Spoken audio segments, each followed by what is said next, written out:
Hi friends, നമുക്കിന്ന് ചായ മനസ്സയുടെ ഇല വെച്ച് തോരൻ ഉണ്ടാക്കിയാലോ? കണ്ടു നോക്കാം എങ്ങനെ ഉണ്ടാക്കുന്നതെന്ന്. അതിന് മുന്നേ സബ്സ്ക്രൈബ് ചെയ്യാത്തവർ സബ്സ്ക്രൈബ് ചെയ്യണേ.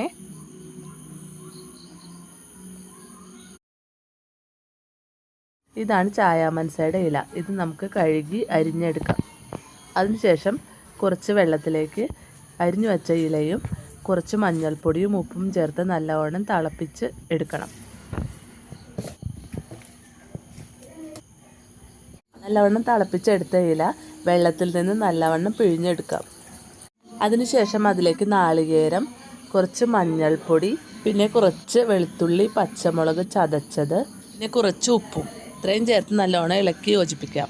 ചട്ടി അടുപ്പത്ത് വെച്ച് അതിലേക്ക് കുറച്ച് വെളിച്ചെണ്ണ ഒഴിച്ച് കടുക്, വറ്റൽമുളക് ഇട്ട് കൊടുത്ത് വറുത്തെടുക്കാം. അതിലേക്ക് അരിഞ്ഞു വെച്ച ചായ മനസ്സ ഇല ഇട്ട് കൊടുക്കാം. തീ കുറച്ചിട്ട് 10 മിനിറ്റ് ഇളക്കി യോജിപ്പിച്ച് എടുത്താൽ ചായ മനസ്സ തോരൻ ഇവിടെ റെഡിയായി.